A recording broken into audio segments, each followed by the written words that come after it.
광주시는 오는 2017년 6월부터 수원, 첨단, 하남지구 등 신도심과의 접근성을 연계한 시내버스 노선을 전면 개편합니다.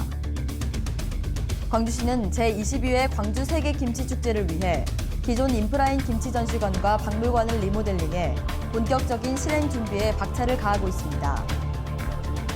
오는 8월 22일까지 화재 배상 책임 보험 가입 대상자가 의무 가입하지 않으면 기간에 따라 최고 200만 원의 과태료가 부과됩니다. 여러분 안녕하십니까? GTN 뉴스입니다. 광주 시내버스 노선이 오는 2017년 6월부터 전면 개편됩니다. 광주시가 시내버스 노선 전면 개편에 나선 것은 지난 2004년 도시철도 1호선 개통에 따른 부분 조정 이후 2006년 말 전면 개편에 이어 10년 만입니다. 먼저 광주시는 시내버스 노선 개편을 위한 TF팀을 구성 운영해 수원, 효천, 하남지구 등 신도심과의 접근성, KTX와 도시철도 2호선과의 연계를 논의하고 시내버스 둔공영제 개선을 위해 노선별 수익성 분석, 요금 체계, 공차거리 등 둔공영제 발전 방안을 마련할 예정입니다. 또한 광주시는 직장인 출퇴근 및 학생 등하교 수요 분석을 통해 시내버스 이용 편의를 높이고 급행버스 도입 등 대중교통 체계 최적안을 마련할 계획입니다.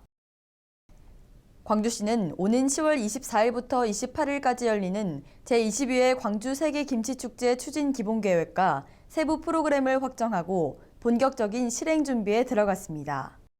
먼저 김치타운 기존 인프라인 김치전시관과 박물관은 리모델링을 통해 볼거리를 확대하고 전시관 곳곳에서 퀴즈 탐험, 김치 블라인드 테스트 등의 이벤트도 진행할 예정입니다.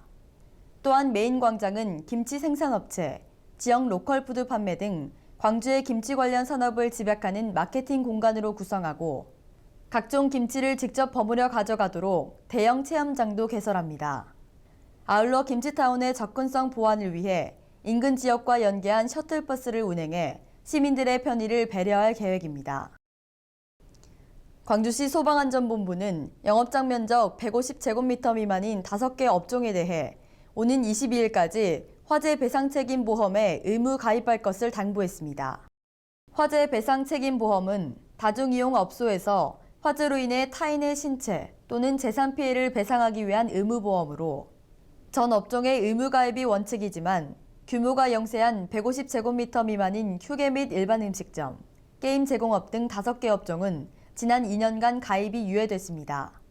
광주 지역 494곳을 포함한 전국 2만 9천여 곳의 소규모 다중이용업소가 화재 배상 책임보험 가입 대상이며 미가입 시 기간에 따라 최고 200만 원의 과태료가 부과됩니다. 다음은 GTN 단신입니다. 광주시는 우수인재를 발굴하고 육성하기 위한 제11회 웹 애니메이션 페스티벌의 참가 작품을 공모합니다. 공모 분야는 디지털 애니메이션과 카툰 분야며 광주 전남권 문화, 역사, 인물 등을 주요 소재로 한 지정 공모와 자유 공모로 나눠 총 28개 작품을 선정합니다. 신청은 8월 30일까지 WAF 2015 누리집에서 접수하면 되고 기타 자세한 사항은 광주정부 문화산업진흥원으로 문의하면 됩니다. 광주광역 정신건강증진센터는 각종 중독에 대한 예방의 중요성을 확산하기 위해 중독 예방 및 회복 수기를 공모합니다. 수기 분야는 음주 및 기타 중독 회복 사례로 자유산문 형태며 웹툰 분야는 중독 폐해 예방으로 스크롤 형태의 웹 게재용입니다. 국내 거주 일반 시민과 중독 회복자를 대상으로 실시하며 신청은 8월 30일까지 광주광역 정신건강증진센터 등으로 접수하면 됩니다. 광주시는 제조 현장에서 신망받는 기술자, 기능인 중 품질 향상과 신기술 개발에 기여한 제23회 광주시 기술장을 공모합니다. 기계금속, 전기전자, 화학기타 등 4개 분야며 선발 대상자는 관내 제조업체에서 5년 이상 계속 근무한 자로 신청은 8월 31일까지 광주시 기업 육성과를 직접 방문하거나 우편으로 접수하면 됩니다. 이상으로 GTN 뉴스를 마칩니다. 시청해주신 여러분 고맙습니다.